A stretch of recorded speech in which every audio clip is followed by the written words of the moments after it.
और अब अपनी इस कहानी शापित जंगल को आगे बढ़ाते हैं। रात के 11 बज रहे थे।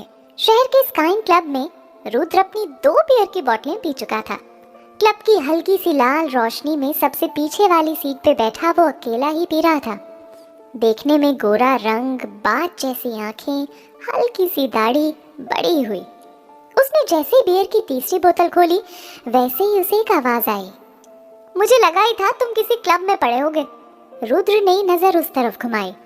सामने उसे अमन दिखाई दिया। अमन फिर बोला, सर ने तुम्हें बुलाया है। रुद्र हल्की तीखी हंसी में अमन को देख बोला, जनाब आप गलत आदमी से मिलने आए हैं, जाइए यहाँ से। अमन ने कहा, देखो रुद्र, हमें तुम्हारी बहुत जरूरत है, इसलिए सर ने तुम्हें बुलाया है। रुद्र ने कहा, मैंने कई साल पहले ही ये काम करना छोड़ दिया है। अब मैं वो रुद्र नहीं जो पहले था। अमन ने गुस्से से उसकी आंखों में देखते हुए कहा, मुझे पता है तुम अब भी उस घटना के लिए खुद को जिम्मेदार मानते हो, पर तुम उसी बात का हरदम दुख मनाओ। इससे अच्छा हमारे साथ उन मासूम लोगों को बचाओ जिन्हें कोई मार रहा है। रुद्र ने भी उसकी आंखों में झांक के कहा, मुझे किसी से कोई मतलब नहीं रहा, अब बेहतर होगा तुम यहाँ से चले जाओ। अमन ने कहा, ठीक है तुम्हारी मर्जी, हमारी गहरी दोस्ती को भी तुम भूल गए और तुम्हारी अंजलि की कही हुई एक बात भी तुम शायद भूल गए। रुद्र, उसने कहा था ना तुमसे हमेशा लोगों की मदद करना, चाहे कुछ भी हो जाए अपना फर्ज हमेशा निभाना, मैं रहूं या ना रहूं। ये लो चिट्ठी, इसमें तुम्हें कहाँ आना है उसका पता है और मेरा नंबर भी। अगर अपना फर्ज निभाना चाहते हो तो तुम जरूर आओगे। अमन गुस्से में वहां से चला गया। रुद्र अपनी गहरी बीती हुई सोच में खो गया। अंजलि एक डॉक्टर थी। जब रुद्र गैंगस्टरों के साथ हुई गोलीबारी में घायल हुआ था तब वो अंजलि के ही अस्पताल में भर्ती हुआ था। धीरे धीरे उसी दौरान अंजलि का मीठा अपनापन उसे पसंद आने लगा। वो दोनों दिन भर कई बातें करते। इलाज हो जाने के बाद भी वो अंजलि से किसी न किसी बहाने मिलने जाता। फिर एक दिन उसने अंजलि के सामने अपने प्यार का इजहार किया। अंजलि, मैं तुमसे बहुत प्यार करता हूँ, क्या तुम मुझसे शादी करोगी? अंजलि ने अपने सर पर हाथ रखते हुए कहा, अरे पागल, मैं तो कब से इस पल का इंतजार कर रही थी कि तुम मुझसे ये बात कहो। मैं भी तुमसे बहुत प्यार करती हूँ, हाँ मैं तुमसे शादी करूंगी। फिर उसने कस के अंजलि को गले लगा लिया। रुद्र को अपने कामों से दूसरे शहर ज्यादा जाना पड़ता था, इसलिए वो अंजलि को ज्यादा वक्त नहीं दे पाता था। पर अंजलि को कभी भी कोई शिकायत नहीं हुई। वो तो रुद्र को प्रोत्साहित करती कि तुम अपना फर्ज पूरी ईमानदारी से निभाया करो और लोगों की मदद किया करो बुरे लोगों से, चाहे मैं रहूं या ना रहूं, तुम अपना फर्ज मत भूलना। रुद्र ऐसी बात सुन के कहता, तुम्हें कभी कुछ होगा तब ना, तुम हमेशा मेरे साथ रहोगी। पर एक दिन हुआ ऐसा कि शहर में एक बड़े गैंगस्टर की रुद्र के साथ दुश्मनी थी। उसने अपने शूटर्स को रुद्र को मारने उसके घर भेजा। उस वक्त रुद्र एक केस के सिलसिले में बाहर गया था। क्योंकि घर पे आज अंजलि और रुद्र साथ में डिनर करने वाले थे, इसलिए अंजलि रुद्र की राह देखते हुए घर में थी। उसने रुद्र को कॉल किया, कहाँ हो जनाब, हम आपका इंतजार कर करके थक गए। रुद्र ने कहा, मैडम बस आ रहा हूँ, जरा इंतजार भी कर लिया कीजिए। अंजलि ने कहा, हाँ जैसे मेरे लिए तो आप चांद तारे तोड़ के लाने वाले हैं। रुद्र ने कहा, तुम ही मेरा चांद हो सोनिए, बस थोड़ा इंतजार और हम आपके सामने।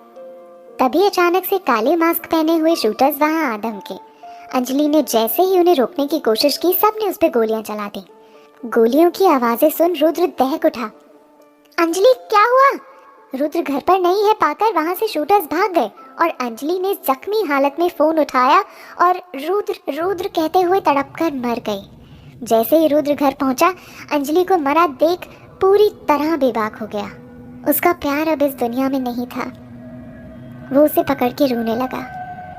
कुछ दिन बाद रुद्र ने सारे शूटर्स को ढूंढ ढूंढ के मार दिया और उस बड़े गैंगस्टर को भी गोलियों से भून डाला। पर फिर भी वो खुद को अंजलि की मौत का दोषी मानता था। तब से उसने अपना काम छोड़ दिया था। आज अमन ने आके उसको अंजलि के कहे शब्दों की याद दिलाई थी। इस तरफ कुछ पुलिस वाले रात में पहरा दे रहे थे। दो दो के गुट में सारे अपनी अपनी तय की हुई जगहों पर उन श्रमिकों के घर के बाहर पहरा दे रहे थे। सभी के पास वॉकी टॉकी दी गई थी ताकि खूनी दिखाई दे या किसी पे शक हो तो तुरंत सबको बुला ले। उसी में दो पुलिस वाले राजन और किशन जो साथ में थे।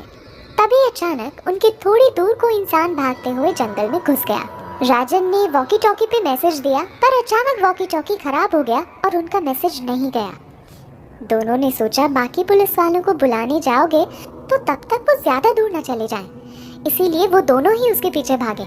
किशन भागते हुए राजन से आगे निकल गया। राजन घनी झाड़ियों से होकर उसे खोजने लगा। उसने आवाजें लगाई, किशन किशन। फिर जैसे ही उसने आगे की झाड़ियों को हटाया, उसके रोंगटे खड़े हो गए। सामने एक चुड़ैल थी जिसके हाथ में किशन का कटा हुआ सर था। उस चुड़ैल की एक आंख में से खून बह रहा था और दूसरे से वो राजन को घूरे जा रहे थे। उसी के पीछे किशन का बाकी पड़ा हुआ शरीर बाकी चुड़ैल और प्रेत नोच नोच के खा रहे थे। राजन डर के मारे सहम गया था। वो वहां से भागा। वो बस भागते ही जा रहा था, जंगल में और अंदर। भागते भागते वो थक गया और एक पेड़ के नीचे बैठ गया। उसे समझ नहीं आ रहा था कि वो लोग क्या थे। वो डर से कांप गया था। तभी उसने महसूस किया कि उसके पीठ के पीछे कुछ हलचल हो रही है। उसने अपनी कमीज उतारी और पीछे हाथ घुमाया। उसके पीठ पे 3-4 रेंगने वाले कीड़े थे जो उसको पीछे से नोच रहे थे। उसने उन्हें निकाल के फेंक दिया और अपने जूतों से मसल दिया। तभी पेड़ के ऊपर से मानो कीड़ों की बरसात होने लगी। वो झल्ला के खड़ा हो गया। फिर उसने पेड़ के ऊपर जो देखा, उसे देख वो पूरा हिल गया। पूरा पेड़ उन काले रेंगते कीड़ों से भरा पड़ा था। तभी अचानक वो सारे कीड़े एकत्रित होने लगे और फिर सामने वही शैतान खड़ा हो गया। उसने राजन को पकड़ा और अपने बड़े भयानक नाखूनों से उसका पेट फाड़ डाला। फिर उसी पेट में असंख्य कीड़े छोड़ दिए। राजन पागलों की तरह तड़पने लगा, चिल्लाने लगा। फिर उस शैतान ने अपनी शैतानी आवाज में कहा, ये मेरा जंगल है, यहाँ मेरा राज चलता है।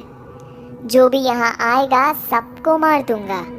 फिर धीरे धीरे राजन भी उन कीड़ों का शिकार हो गया। सुबह होते ही ये समाचार आग की तरह फैल गया कि 2 पुलिस वालों की भी उसी तरह मौत हो गई है। सारे लोग काफी डर गए। विनोद और उनकी टीम भी वहां आ गई थी। उन्हें कुछ समझ नहीं आ रहा था, इतनी सुरक्षा होते हुए भी ये पुलिस वाले मारे गए थे।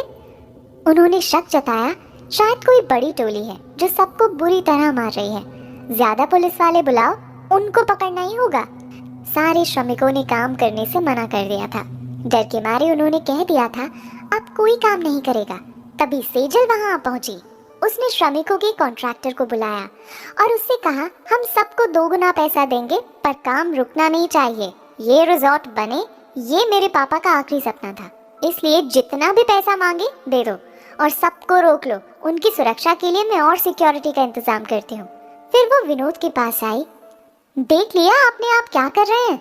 यहाँ मौत पे मौत हो रही है और आपसे कुछ भी नहीं हो पा रहा। कौन कर रहा है ये सब? मुझे लगता है किसी की चाल है ताकि ये रिजॉर्ट ना बन सके। आपके पास अब लास्ट चांस है, वरना ये केस और ऊपर सीबीआई को दिया जाएगा। आखिरी मौका है, जल्द पकड़िए उन खूनी दरिंदों को। फिर वो वहां से चली गई। अमन वहां आ चुका था। उसको अकेला देख विनोद ने पूछा, रुद्र कहाँ है? अमन ने कहा, सर उसने आने से मना कर दिया। विनोद ने कहा, अमन वो हमारे लिए बड़ा जरूरी है, तुम्हें पता है ना उसका दिमाग कितना शातिर है, वो कहीं से भी सबूत ढूंढ लेता है। अमन ने कहा, हाँ सर, पर वो उस घटना से उबर नहीं पाया अब तक। मैंने उससे कहा है शायद वो आ जाए। इस ओर रुद्र अपने घर अंजलि की तस्वीर देखते हुए खड़ा हुआ। फिर उसने ड्रॉअर में से अपना काला चश्मा और गन निकाली। उसने अमन को कॉल किया, अमन मैं आ रहा हूँ।